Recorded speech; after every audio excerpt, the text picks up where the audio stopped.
I recently visited a wildlife refuge so that I can meet some of the adorable and interesting animals, learn some of their stories, and share their experiences with you. This is Crash the gopher tortoise, and this is his success story. Crash was struck by a car and it crushed his upper shell. He was rescued and taken to a wildlife refuge that helped him rehabilitate. He was even given his own swimming pool. Want to go for a swim? The gopher tortoise has strong front legs that are used like shovels for digging. The back legs look like cute little elephant feet and they're used for kicking the dirt back. The gopher tortoise is considered a keystone species because they dig holes to provide shelter for about 400 animals, including frogs and small mammals, some of which are threatened or endangered. Crash never fully healed, so he was given a forever home at the Back to Nature Wildlife Refuge, where he educates people about preserving the environment. His success is the result of unsung heroes behind the scenes. People like Debbie, who dedicate round-the-clock care for orphaned and injured animals. Life has its accidents. Life has its crashes. Thankfully, there are always the helpers. Cute. This is Luna, the tiny screech owl, and she's lucky to be alive. But first, please forgive that tired-looking face. Luna is a nocturnal bird, so this feels like the middle of the night for her. Eastern screech owls are the smallest of the 5 owl species found in the state of Florida. Don't tell that to Luna, though. She feels pretty big at this moment. This is Andrea. She's an animal care specialist, and she's also Luna's guardian angel. When Luna was young, she fell out of the nest and crashed into a building. Luna suffered vision problems with her injury, so she can't get food on her own. So people like Andrea bring Luna her food on a little plate each day. Some people sneer at this and say, it's just a bird. People should do something better with their time.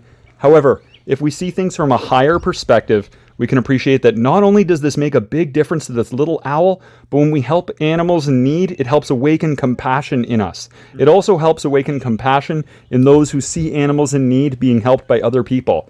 Helping animals awakens our hidden powers and potential so we can be better people and make the world a better place.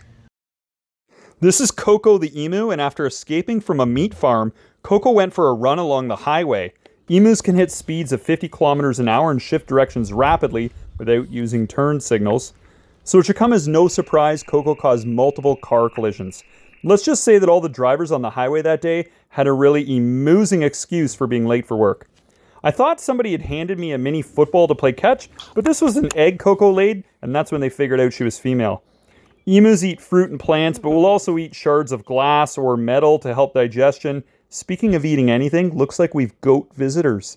Emus look like the Muppet version of a moody secretary, and you'd think nobody would mess with something like that. But in the 1930s, the Australian military tried to stop crop damage by waging war on the emus. But they gave up when they realized each emu will take about 10 bullets before surrendering. This is Christian, an animal care specialist. He helps provide refuge for Coco and pays the grape tax for us to help keep the peace. Let's be grateful.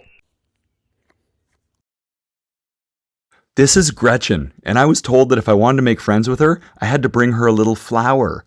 Gretchen fell out of a tree and broke her foot when she was a baby, and she was brought to a wildlife refuge. After that, her teeth didn't grow in properly, so they had to be removed, which means that this is one squirrel that can't bite if she ever gets into a squirrel. Some people consider squirrels a nuisance and criticize them, but I consider them unsung heroes. They do great things, but don't get much recognition. Eastern gray squirrels like Gretchen have a cute little habit of burying nuts and seeds for later, but the ones they forget about often grow up into trees. And those trees breathe in carbon dioxide and breathe out oxygen, while us humans breathe in oxygen and breathe out carbon dioxide. It's a perfect match. Trees are like our external lungs. We need them to breathe. And for millions of years, squirrels have been working their fluffy little tails off to help forest development all over this world. We're all co-passengers on the spaceship called Earth. Let's have more love and respect for the little critters that make a big difference. This is Emmy, the friendly gray fox, and in many ways, she's just like you and me. It's my first time meeting a fox. This is incredibly unusual behavior. Emmy suffered a significant head injury, and now she's being taken care of at a wildlife refuge. One cool thing about the gray fox is that they're able to climb trees. They do this to hunt, escape predators, or maybe just for fun, who knows. In many ways, Emmy is just like a little person. First of all, she eats just about anything, including fruits, veggies, and meat.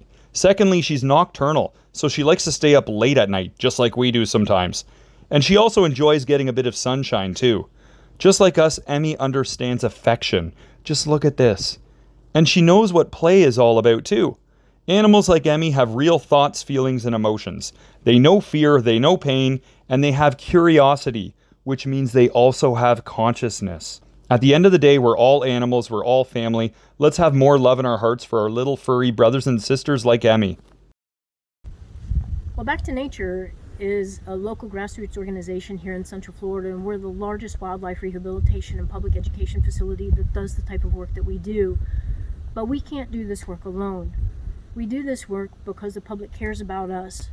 As a nonprofit, it's very important that we do everything that we can to try and raise the money to care for these animals that come into our being and share their life with us and help us get the ones back into the wild that is possible to do that. If we had more people supporting us on a consistent basis, we could spend more time taking care of the animals than we do fundraising. Your donations are tax deductible. We hope that people will support the work that we do because we need you. You can always reach out to Back to Nature and find out ways that you can help. You can check out our website at www.btnwildlife.org. You can find us on Facebook, you can find us on Instagram and Twitter and all those fun places. But if you're ever in the Orlando area and you have an opportunity to come and visit, we're not a zoo, but we're a grassroots wildlife rehabilitation facility and a public education facility. So we hope that you'll take some time to come and stop by and see us